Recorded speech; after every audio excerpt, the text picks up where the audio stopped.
इसलिए एक बार तो कुछ ऐसी योजना बने कि ये मुझे प्रणाम करें, और साल भर ये मेरे मित्र बने रहें, सखा बने रहें, मेरे भाई बंधु बने रहें, पर साल में एक दिन ऐसा आवे कि सब ब्रजवासी मेरी वंदना करें। अब मैं कहूंगा मेरी वंदना करो तो करेंगे नहीं, तो मैं अपने ही एक प्रतिनिधि रूप में इनको प्रणाम करवाऊं। इसलिए ठाकुर जी सबको लेके गिरिराज जी गए, और गिरिराज जी जाकर के ठाकुर जी बोले भैया पूजो जे ये सांचो देवता। ब्रजवासी बोले लाला हम कैसे मान लें कि ये सांचो देवता। बोले तुम परिक्रमा लगाओ, भोग लगाओ, प्रार्थना करो, और नई देवता प्रकट है जाए तो मोते कहियो। ब्रजवासी बोले देख ले लाला, सांची को देवता होना चाहिए। ठाकुर जी बोले सांची को देवता होएगो कैसे पहचानोगे। बोले 4 भुजा होनी चाहिए वाक्य। ठाकुर जी बोले 4 भुजा वारो ही आवेगो, चलो। चारों तरफ परिक्रमा करके 56 भोग पधरा करके जैसे ही ब्रजवासियों ने आंख बंद करके प्रणाम किया, इतने में ही ठाकुर जी ही एक विशिष्ट श्रृंगार करके चतुर्भुज रूप धारण करके, एक रूप से तो 2 भुजावारे नीचे खड़े हैं और 4 भुजावारे बनकर के ठाकुर जी श्री गिरिराज जी के ऊपर प्रकट हो गए।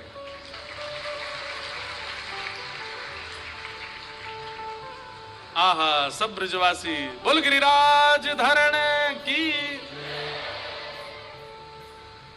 लाओ ब्रजवासियों भोग, लाओ ब्रजवासियों भोग। चारों भुजाओं से ठाकुर जी कह रहे हैं लाओ भोग लेके आओ। सब ब्रजवासी बोले वाह रे कन्हैया, वाह इंद्र की पूजा करते करते बूढ़े है गए हम, कभी दर्शन नहीं दियो माने। ये तेरो सांचो देवता देख नेक एक परिक्रमा में प्रकट है गो। ठाकुर जी बोले अब देरी मत करो, जल्दी जल्दी जाओ, अपनी अपनी सामग्री पधराओ। सब ब्रजवासी जा रहे हैं अपनी अपनी सामग्री ले ले करके। मुझे ये पद ये भी बहुत प्रिय है। अब मैं तो कोई ऐसे पद है ही नहीं जो मुझे अच्छे नहीं लगते। ये बहुत अच्छा पद है। उस पद की भावना ऐसी है, श्री गिरिराज जी के ऊपर 4 भुजा धारण करके गोवर्धन नाथ जी प्रकट हुए हैं।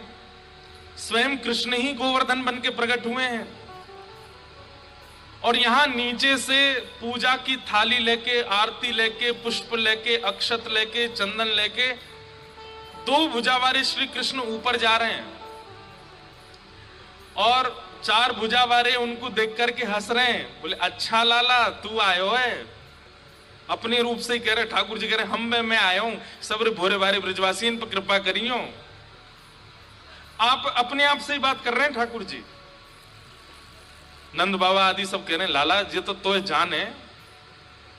ठाकुर जी कह रहे हैं हाँ यही गैया चरावे आऊं ना, तुम कभी कभी मिल जाए, हमारी एक मित्रता है। बोले अच्छा लाला तेरो देवता मित्र है। बोले हम मैं। ठाकुर जी कह रहे हैं एक पूजन कर दूं आपको। तो 4 भुजावारे ठाकुर जी नीचे बैठ गए हैं, और 4 भुजावारे ठाकुर जी बैठ कर लाओ करो पूजन। और श्री ठाकुर जी अपने हाथ में अक्षत लेकर के लगा रहे हैं, चंदन लगा रहे हैं। यशोदा मैया जो सामग्री बना करके लाई है, छोटे से कन्हैया अपने हाथन से पवा रहे हैं, 4 भुजावारे पा रहे हैं। ठाकुर जी कह रहे हैं पूरा पानो पड़ेगा। 4 भुजावारे के नहीं आधो पाऊंगा, आधो तुम पाओ। अब ये लीला देख करके दूर खड़ी खड़ी किशोरी जी मंद मंद मुस्कुरा रही हैं और नेत्रों से आंसू गिर रही हैं, और श्री किशोरी जी गा रही हैं। सूरदास जी वर्णन करते हैं, यह लीला सब करत कन्हाई, यह लीला सब करत कन्हाई, यह लीला सब करत कन्हाई, यह लीला सब करत कन्हाई। एक रूप सो गिरधर पूजे, एक रूप सो गिरधर पूजे, एक रूप सो गिरधर पूजे, एक रूप सो गिरधर पूजे, एक रूप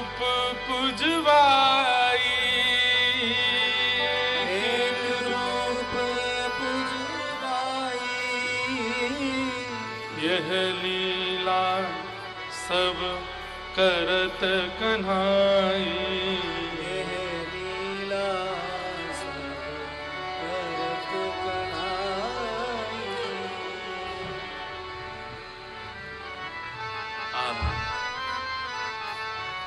एक रूप से ठाकुर जी अपनी पूजा करवा रहे हैं और एक रूप से पूज रहे हैं। किशोरी जी दूर खड़ी खड़ी देख रही हैं।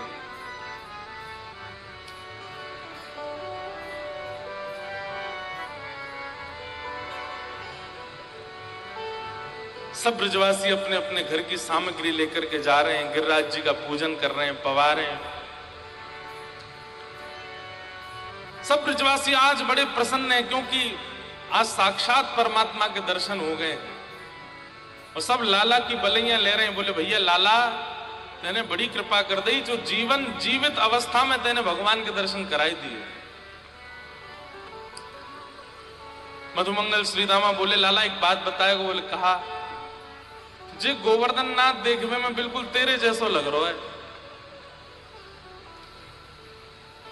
लाला देख, तेरो मुकुट ने एक छोटा या को ने एक बड़ो है, तेरे कुंडल ने एक छोटे या के ने एक बड़े, तेरी माला 2-3 है या की 5-7 है, और बस तेरी 2 भुजाएं या की 4 भुजाएं, इतना ही अंतर है और कोई ज्यादा अंतर ना है।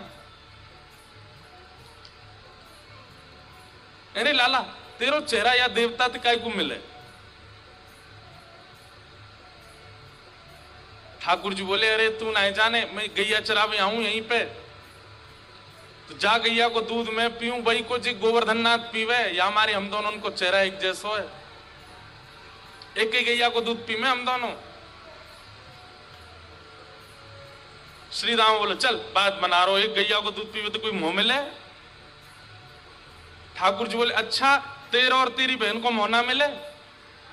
बोले मेरो मेरी बहन के मुंह मिलवे तो यहां का संबंध। बोले भैया एक ही मैया को 2 बालक दूध पी में, एक ही मैया के जाए 2 बालक दूध पी में तो चेहरा मिले उनको।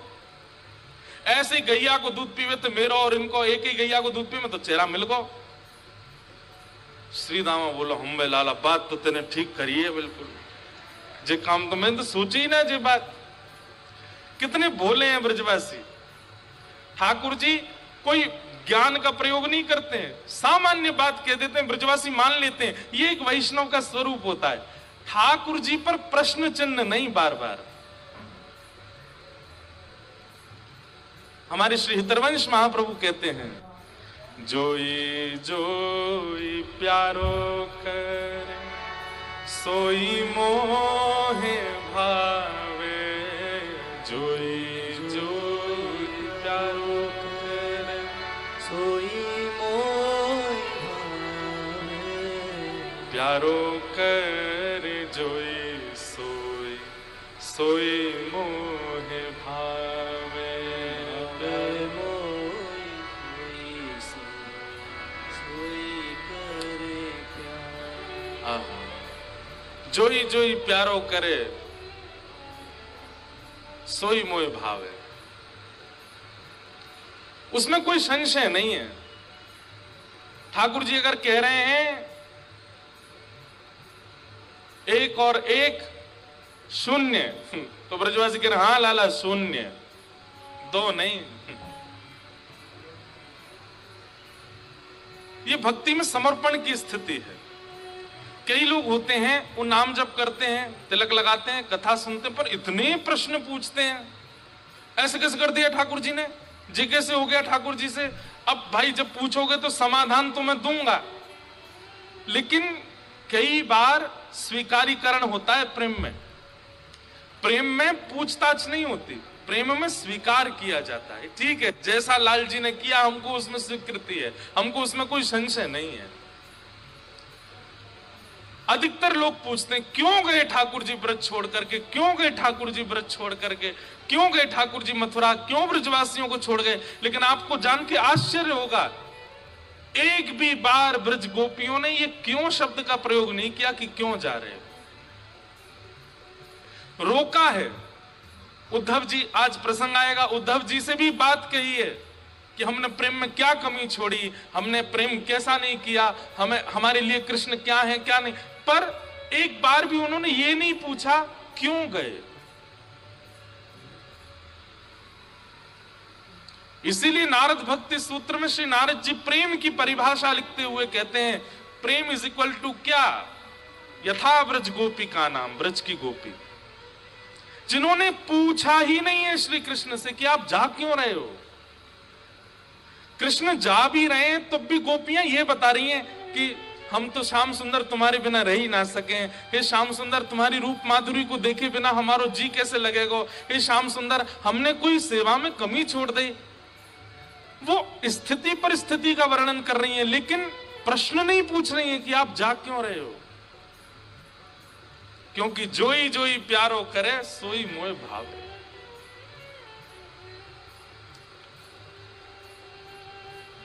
श्री दामा ने स्वीकार कर लिया कि एक ही गैया को दूध पी में, यही मारे दोनों उनको चेहरा मिल लो है। लेकिन एक भगवान के संग ट्यूबलाइट भी रहती है, मधुमंगल, वो धीमे धीमे खुलती है। मधुमंगल बोलो, लाला एक बात बता। बोले कहा। बोले गैया को दूध मैंने पियो। बोले हाँ। और वही गैया को दूध बछड़ा ने पियो, फिर हम दोनों को चेहरा क्यों ना मिले।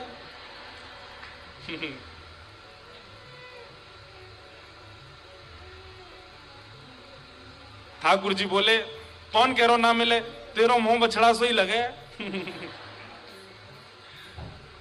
ऐसे ठाकुर जी की मधुर लीला। हमारे ब्रज में तो कहीं कहीं ऐसा वर्णन करें, मधुमंगल श्रीदामा इतने चतुर, मधुमंगल श्रीदामा मन सुखा, ये सब ठाकुर जी सखा। ये सबरे लाला अकेला छोड़ के चुपचाप पीछे गिरिराज जी के थे ऊपर चढ़ गए, और ऊपर चढ़ के पीछे थे जाकर के गिरिराज बाबा को देख रहे हैं।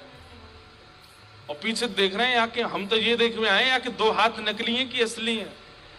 और पीछे से जाके सबरे यूं कह रहे हैं, छू के देख ले एक बार। कोई उनके गाल पकड़ के देख रहा हो, कोई हाथ पर। ठाकुर जी ने जैसे, ए कहा कर रहे हो। बोले लाला हम तो देख रहे कि सांची देवता है कि ना है। कहा पता चली। बोले बिल्कुल सांची देवता है लाला, जैसे हमारे दो हाथ निकले ना, ऐसे ही दो हाथ निकले आए आके भी। बड़े सीधे हैं ब्रजवासी, इसलिए ठाकुर जी को बहुत अच्छे लगते हैं। वो बुद्धि का प्रयोग, चतुराई नहीं है उनमें। अगर मैं कह दूं तो इसमें कोई अतिशयोक्ति नहीं। ठाकुर जी को इधर से जीने वाला व्यक्ति कम प्रिय है, इधर से जीने वाला व्यक्ति ज्यादा प्रिय है। और वैष्णवता, आप श्रृंगार कर लो वैष्णव का, वस्त्र पहन लो वैष्णव के, नियम पालन कर लो वैष्णव के, पर वैष्णवता तभी प्रकट होगी, तभी आपके स्वभाव में आएगी जब आप यहां की जगह यहां से जीने लगेंगे। इसका प्रयोग नहीं। ठाकुर जी को तो सीधे लोग प्रिय, हृदय वाले लोग प्रिय। और इसी का प्रमाण है कि बहुत बुद्धिमान है उद्धव। उद्धव के लिए क्या श्लोक कहा जाता है भागवत जी में? वृष्णीनाम प्रवरो मंत्री कृष्णस्य दयित सखा शिष्यो बृहस्पतिर साक्षात उद्धवो बुद्धि सत्तम। उद्धव कौन है?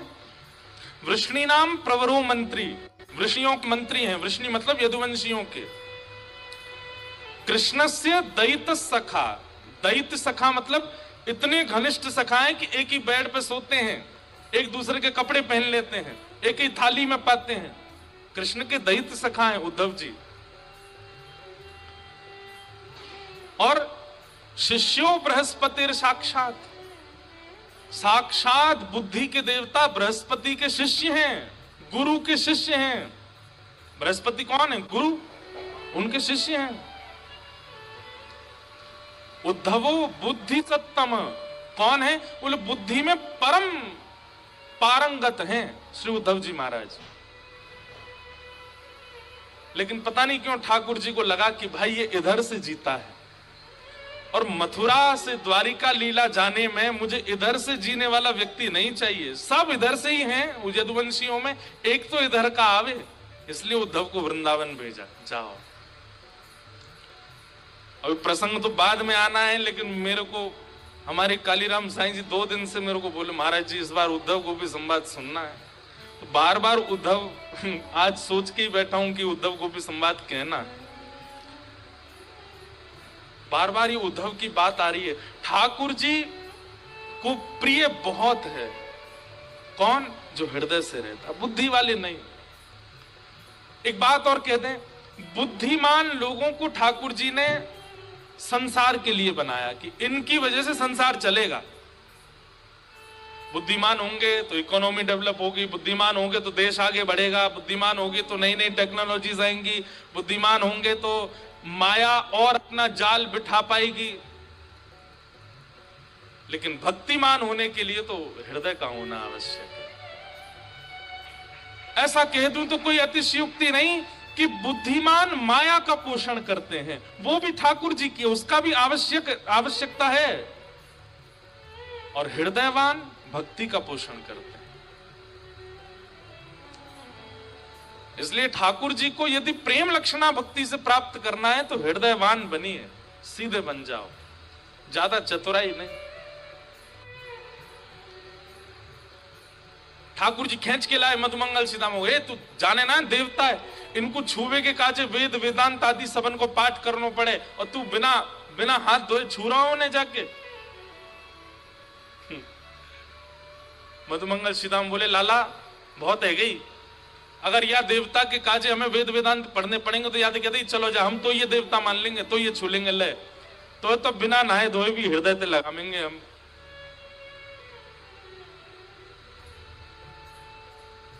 ब्रजवासियों का प्रेम बड़ा अटूट है, बड़े प्रसन्न है आज सब ब्रजवासी।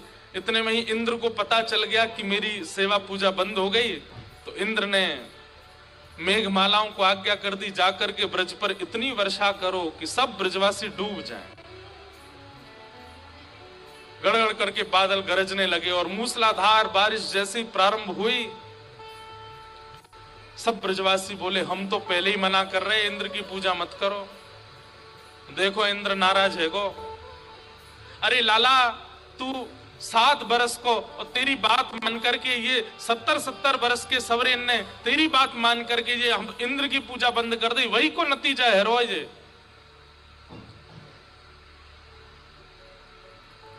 ठाकुर जी बोले, भैया अविश्वास काहे को कर रहे हो? जिनकी शरण में आए हो उनकी शरण में इस भाव से रहो कि फिर चाहे जो प्राप्त हो सब स्वीकार है। शरणागति किसको कहते हैं? समर्पण किसको कहते हैं? समर्पण का मतलब यह नहीं होता कि आपके साथ आने के बाद मेरे जीवन में कोई संकट नहीं आएगा। समर्पण इसको कहते हैं कि आपके साथ आने के बाद जीवन में संकट भी आएगा तो भी मैं आपको नहीं छोड़ूंगा, इसको समर्पण कहते हैं। कई लोग कहते हैं कि राम जी की और सीता जी की जब कुंडली मिली तो सारे गुण मिल गए। कितने गुण होते हैं टोटल? कितने गुण होते हैं? 36। हाँ, तो कहते हैं 36 गुण मिले। तो अब ये लोगों की मानसिकता क्या होगी? पूरे गुण नहीं मिलने चाहिए। क्यों? सीता जी के और राम जी की भी तो मिले तो क्या हुआ? वनवास हो गया। भैया आपको क्या लगता है कि सारे गुण मिलेंगे तो जीवन में संकट नहीं आएंगे? राम जी और सीता जी के 36 गुण मिले, उसके बाद वनवास आया, तो इसको यहां लगाइए कि वनवास आने पर भी सीता जी ने राम जी का साथ छोड़ा नहीं, वो रही साथ में। वहां पर राम जी गए भी तो सीता जी को प्राप्त करने के लिए सेतु बना दिया, रावण से युद्ध कर लिया, सीता जी को लेके आए। ये आंतरिक आत्मा का संग नहीं टूटा 36 गुण मिलने का। इसका मतलब ये थोड़ी है कि आपकी कुंडली अच्छी मिल गई या किसी से आपका सब कुछ बढ़िया होगा तो जीवन में कोई संकट नहीं आएंगे। आएंगे संकट, पर हाँ ये है कि आप दोनों एक दूसरे का संग ना छोड़ो, ये समर्पण है। चाहे जितनी बड़ी आंधी आ जाए जीवन में। भाई गाड़ी मिली है, आपने 1 करोड़ की गाड़ी ले ली, इसका मतलब ये थोड़ी है कि ब्रेकर पे उछलेगी नहीं, ब्रेकर पे उछलेगी। सामने गड्ढा आएगा तो उसमें पता नहीं चलेगा। आती तो ऐसी गाड़ियां भी उनके टायर वायर सब हिला जाते हैं, वो नहीं होता। लेकिन फिर भी कितनी भी महंगी गाड़ी ले लो, सामने से अगर 100 की रफ्तार में ट्रक से टक्कर होगी तो क्या लगेगी? नहीं, किसी को लगेगी। लेकिन हाँ ये है कि महंगी गाड़ी लोगे, चोट तो लगेगी, एक्सीडेंट तो होगा, लेकिन आपकी बचने की संभावना ज्यादा है। ठीक वैसे ही ठाकुर जी की शरणागति का मतलब ये नहीं होता कि जीवन में संकट नहीं आएंगे, संकट तो आते हैं, लेकिन आप इतने समर्पित हो कि संकट को भी प्रसाद मान के स्वीकार कर लेते हो, आप उसमें विचलित नहीं होते। ठाकुर जी ये उपदेश अब कौन सुने ठाकुर जी को? ठाकुर जी कह रहे हैं अरे भैया समर्पण करो, इनकी शरण में आए हो तो इन पे भरोसा करो, ये सब करेंगे। ब्रजवासी बोले हमें ना करना कोई भरोसा, इंद्र नाराज है को भैया, अब हमें डूबे तो कौन बचाएगा? ठाकुर जी बोले मेरो समर्पण है, देखो मैं समर्पित हूं इनकी तरफ और ये मेरी रक्षा करेंगे। बोले भैया तू अकेलो कर ले अपनी रक्षा, हम तो कहीं दूर जा रहे हैं। इतने में ही ठाकुर जी ने दंडवत प्रणाम किया और सबका समर्पण हो ये विश्वास दिलाने के लिए श्री गिरिराज बाबा को प्रणाम करके जैसे ही दोनों भुजाओं से अधर किया, 7 कोस लंबे चौड़े गिरिराज पर्वत, 21 किलोमीटर का पर्वत, वो ऐसे उठ गया जैसे कोई, मानो जैसे हमने ये पुष्प उठा लिया, कोई बल ही ना लगा हो। पर्वत जैसे उठने लगा, ब्रजवासी देख करके सब आश्चर्यचकित हो गए। भीतर प्रवेश करके बिल्कुल मध्यस्थ पहुंच करके 7 वर्ष के ठाकुर जी ने अपने बाम हस्त की कन्नी उंगली के नख पर श्री गिरिराज जी को धारण कर लिया। बल गिरिवरधारी गोपाल की। और सब ब्रजवासियों को दिखा दिया ठाकुर जी ने समर्पण की ताकत। देखो श्री गिरिराज जी हल्के है, आ जाओ भैया सब रे। सब ब्रजवासी दौड़ दौड़ करके गए गिरिराज, अरे लाला ने पहाड़ उठा लियो, लाला ने पहाड़ उठा लियो। सब भीतर पहुंच गए और चारों तरफ भीतर घुसने के बाद फिर ढूंढ रहे हैं हमारे डंडा कहां नीचे आ जाएंगे। और अपने अपने लठ ले करके सब ब्रजवासी खड़े है गए। ठाकुर जी देख रहे हैं जे का हेरो है। देखिए तो जहां जहां नजर जा रही है सब ब्रजवासी अपनी अपनी छड़ी लेकर के और इतने कस के पकड़े हैं कि जैसे एक की भी हिल गई तो गिरिराज जी नीचे आएंगे क्या।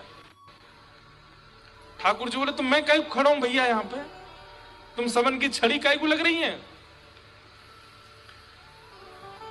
थोड़ी देर बाद सब ब्रजवासी बोले हम बे भैया अब अधर है गो गिरिराज। अधर मतलब अब टिक गयो। ब्रजभाषा के कई शब्द हैं, उनका तो कोई मतलब बता ही नहीं सकते हम। अब अधर है वो, अधर कैसे बोलेंगे। अधर मतलब उठ गयो, अब टिक गयो कछु समझो, अधर है वो। सब ब्रजवासी अपनी अपनी छड़ी लगा खड़े हैं। थोड़ी देर बाद सबन ने ठाकुर जी की ओर देखो तो ठाकुर जी ऐसे खड़े। सब ब्रजवासी बोले अरे लाला तू काहे को उंगली लगा खड़ा है, नीचे कर ले अपनी हाथन ने। ठाकुर जी बोले मैंने अगर उंगली नीचे कर ली तो गिरिराज जी आ जाएंगे, सबरे चटनी बन जाओगे, हरी गुलाबी बैगनी। ब्रजवासी सब एक दूसरे पे हंसन लगे। बोले लाला यो जानवर दिखे कि या कि उंगली पे गिरिराज जी टिक रहे हैं। अरे लाला सांची पूछे तो ये हमारे बांस के लट्ठान पे गिरिराज जी टिके हुए हैं। ठाकुर जी बोले तुम्हारे बांस पे जी टिक रहे हैं। बोले हम बे 21 किलोमीटर लंबा चौड़ा पर्वत तुम्हारे बांस पे टिक रहा है और ना तो का तेरी उंगली पे टिक रहा है जे। चल नीचे कर ले अपनी उंगली है।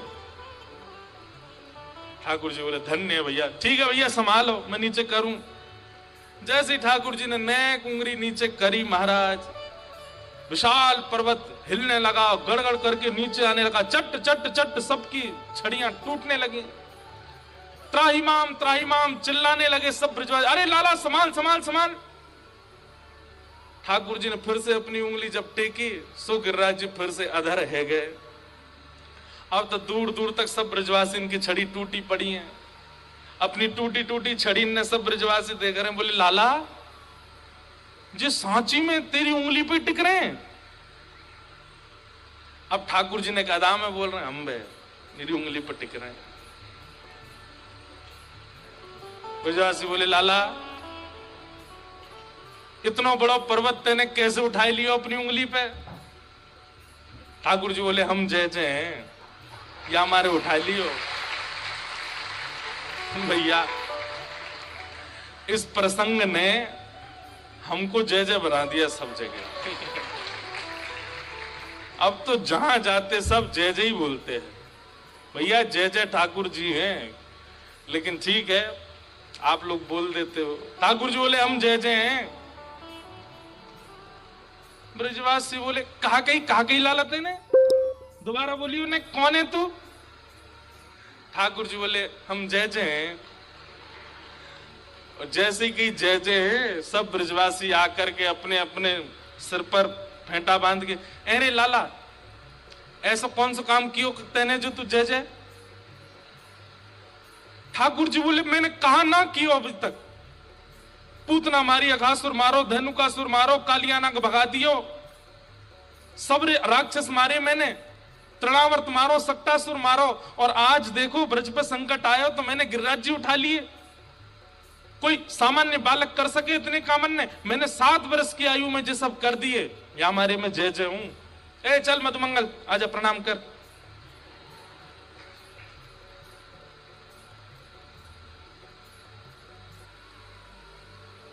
ब्रजवासी कह रहे हैं लाला झूठ मत बोले ज्यादा।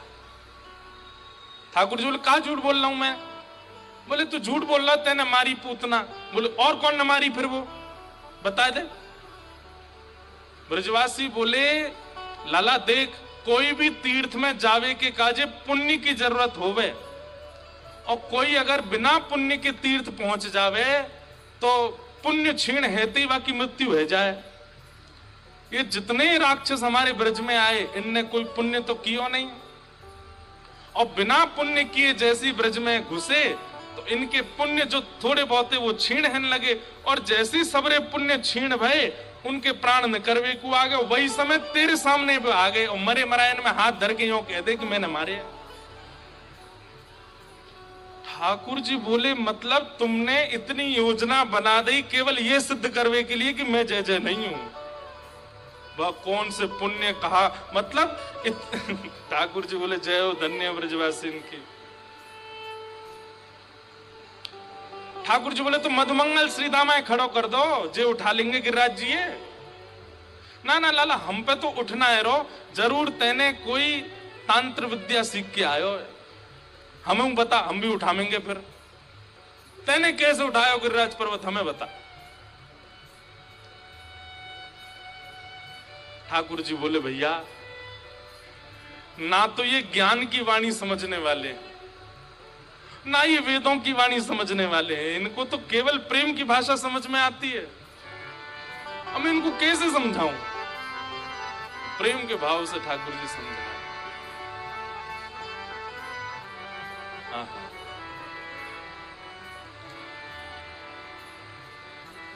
कछु माखन को बल बढ़ो, कछु गोपन करी सहाय, श्री राधे जू की कृपा सो मैंने गिरिवर लियो उठाए। भैया कछु तो मुंह में माखन को बल आ गयो, मैंने इतनो माखन चुरा चुराई करके खायो, इन गोपीन के घर में जाए जाए करके मैंने माखन खायो। आप सबरी गोपीन के माखन को बल मुंह में आए गए हो। ठाकुर जी का स्वभाव देखो, इस स्वभाव को क्या कहते हैं? मान देना। दूसरों को मान देते हैं, क्रिया स्वयं करके क्रेडिट दूसरों को देते हैं, ये ठाकुर जी का स्वभाव है। ठाकुर जी कह रहे हैं अरे भैया सांची पूछो तो जे बल मधुमंगल में श्रीदामा में क्यों नहीं आयो? क्योंकि इनने तो अपने घर को ही मक्खन खायो है, मैंने तो गोपीन के घर घर जाए के मक्खन खायो। सब गोपीन को परिश्रम ते निकारो भयो मक्खन, वहां में जो बल हो वो मुंह में आ गए हो, और मैंने गिरिराज जी उठाई लिए। नेक बल तो मुंह में मक्खन ते आयो, और कछु गोपन करी सहाय, तुम सब गोप ग्वालन ने मेरी बड़ी सहायता करी। ब्रजवासी बोले हमने क्या सहायता करी? बोले जब मैं गिरिराज जी उठाए रहे हो, आप सब अपलक नेत्रन से मेरी ओर निहार रहे, आप सबन की शक्ति नेत्रन से निकर के मुंह में आई गई, और आप सब ब्रजवासी की शक्ति मुंह में जैसे ही आई सो ही मैंने गिरिराज जी उठाए लिए।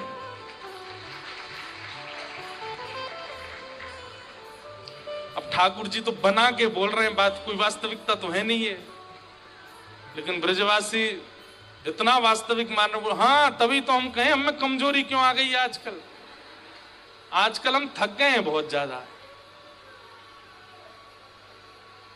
हम में वृंदावन से गिरिराज जी आवे में ऐसे हाँप गए हम तो, तभी हम कहें हमारी शक्ति कहां चली गई। लाला चुराए ले गए। दो चार ब्रजवासियों ने तो 56 भोग की डलिया खोल के खाना शुरू कर दिया। नंद बाबा आके बोले, अरे लाला बेचारो गिरिराज जी धारण करके खड़ो तो खावे की पड़ रही है। ब्रजवासी बोले, बाबा तेने सुनी ना, लाला ने कहा कही हम खामे तो हम में शक्ति बने, और फिर हम लाला देख लें तो हमारी शक्ति लाला में चली जाए। हम बढ़िया लड्डू खामेंगे, मेवा खामेंगे, पूड़ी खामेंगे तो हम में शक्ति बनेगी, और फिर जब हम लाला देख लेंगे तो हमारी शक्ति लाला में चली जाएगी। श्री राधे जू की कृपा से मैंने गिरिवर लियो। किशोरी जी की कृपा से मैंने गिरिराज जी उठा।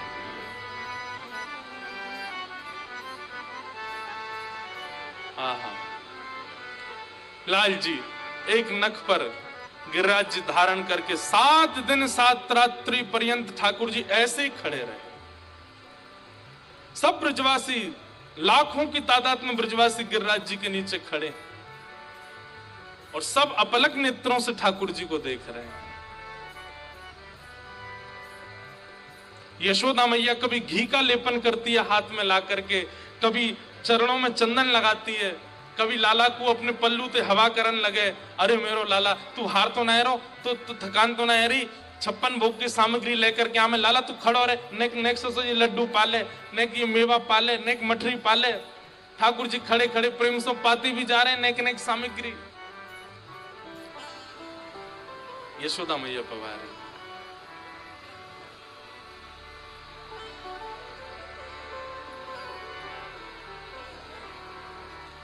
7 दिन 7 रात्रि बाद जब इंद्र को पता चला कि भाई ये सामान्य लीला नहीं है, ये सामान्य बालक नहीं है, ये तो साक्षात परमात्मा। उसने जैसी वर्षा विश्राम की, ठाकुर जी ने गिरिराज जी को 7 दिन बाद नीचे पधरा दिया। इंद्र ने आकर के भगवान से क्षमा मांगी, ठाकुर जी ने इंद्र को क्षमा किया। इंद्र पर क्रोधित नहीं हुए ठाकुर जी। उसके पीछे कारण बताते हैं कि इंद्र की क्रिया से ब्रजवासियों का सामीप्य बना ठाकुर जी से, इसलिए ठाकुर जी ने इंद्र को कुछ नहीं कहा। इस प्रकार गोवर्धन धारण लीला ठाकुर जी की हुई। सब बड़े आनंद में आ गए, ब्रजवासी झूमन लगे, नाचन लगे, आनंद करन लगे। ठाकुर जी को गोद में उठा करके उछल उछल करके सब नृत्य करन लगे। लाला ने हमारी प्राण रक्षा करी, श्री कृष्ण ने हमारी प्राण रक्षा करी।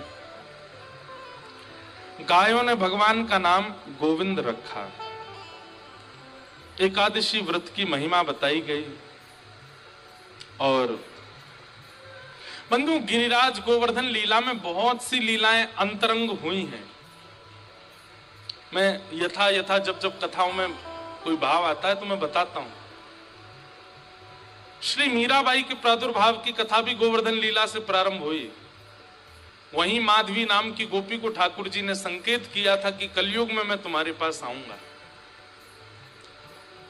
भगवान की कई निकुंज की लीलाएं गिरिराज उत्सव से प्रारंभ हुई। और सबसे बड़ी बात बताएं, यशोदा मैया के चित्त में श्री ठाकुर जी एक अद्भुत रूप में विराजमान हुए श्री गोवर्धन लीला के बाद। क्योंकि एकमात्र ऐसी यशोदा मैया थी जिन्होंने 7 दिन 7 रात्रि तक बिना पलक झपकाए ठाकुर जी को देखा। मां है ना, मेरे लाला को कहीं श्रम नहीं है जाए, मेरे लाला को कोई चोट नहीं लग जाए, मेरे लाला को कोई पीड़ा नहीं हो, इसलिए श्री यशोदा मैया अपलक नेत्रों से लाला को देख रही हैं।